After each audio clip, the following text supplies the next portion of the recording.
And I don't necessarily want to speak purely from policy, but rather from my own personal experience that showed me how a two-way flow of learning certainly made peace building more effective. And if I'm very honest, probably saved my life at the time.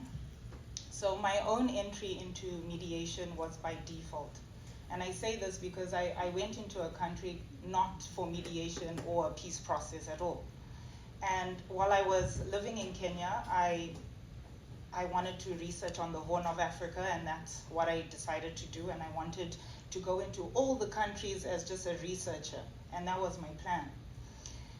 So I heard, the organization I was working with somehow let us know that IGAD at the time was assembling a team for South Sudan, and they were looking for women to come in as peace builders and mediators. And I was like, this is perfect.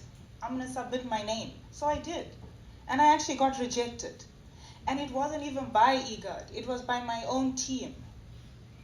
And the reason was I was a young woman. I would have preferred being told I was not qualified, because honestly, I was much younger, and so I would have definitely agree with that. I'm now pushing towards the senior youthship, okay? That's my group now.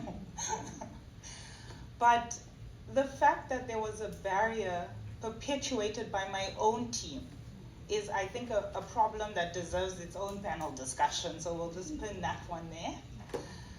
So, as relentless as I am, I found another way in, and that was as a researcher. So I arrived in South Sudan for research, and that means I arrived with no formal training, no security, no knowledge of mediation or peace processes.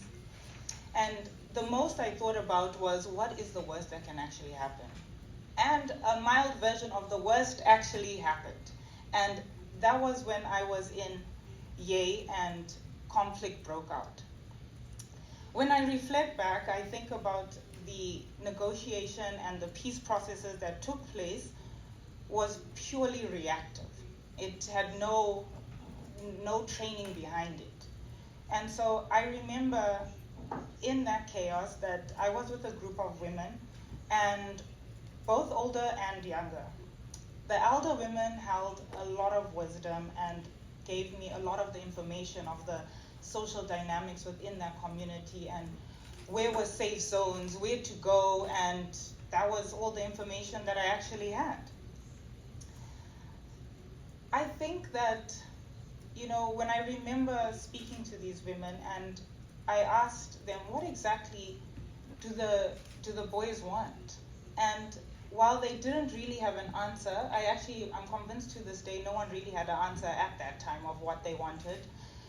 They did inform me that on the days that the older men are gone, the younger boys come to the community and ask for water.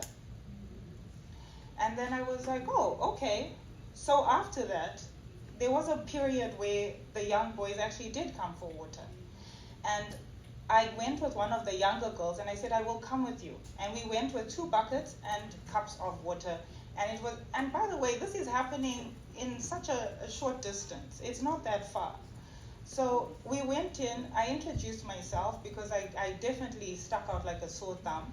And I asked the one boy, I was like, why would you do this to your community? And he said to me, this is not my community. I was brought here after the initial conflict and I've stayed. And all I want is water and food. And I wanted a form of security and safety, and that's why I joined this gang. So there were more people and more young boys that were displaced and joining. So going back to the women, I spoke to one of the women and I asked them, I was like, if we decided to provide them with water and food on like a regular basis, wouldn't that at least, meet the needs that they are asking for? And the woman actually considered that option, and that's something that opened an entire process of mediation and negotiation just within that moment, based on the fact that we went and provided water. So in that moment of the older women taking our feedback, that is what two-way flow of communication actually looks like. And it's this type of partnership is already operating at the informal spaces. So it's not a question if it works, because it does work. It absolutely does. But it's now becoming a question of what or who is stopping the partnership at the formal levels? Why are we not able to build trust within amongst each other? Because that's what we need. And as I sit here, I am now part of the Wise Youth Network, and I really do commend the AU for taking this initiative, because I have a lot more training, exposure, technical understanding of certain elements within a peace process that when I think about it, if I was given the opportunity to go back and be in that situation, I would have done a totally different form of mediation, and it would have been more peace responsive, a lot more inclusive, and not reactive in the sense of just trying to get to a point of safety and just wanting any form of violence not to happen.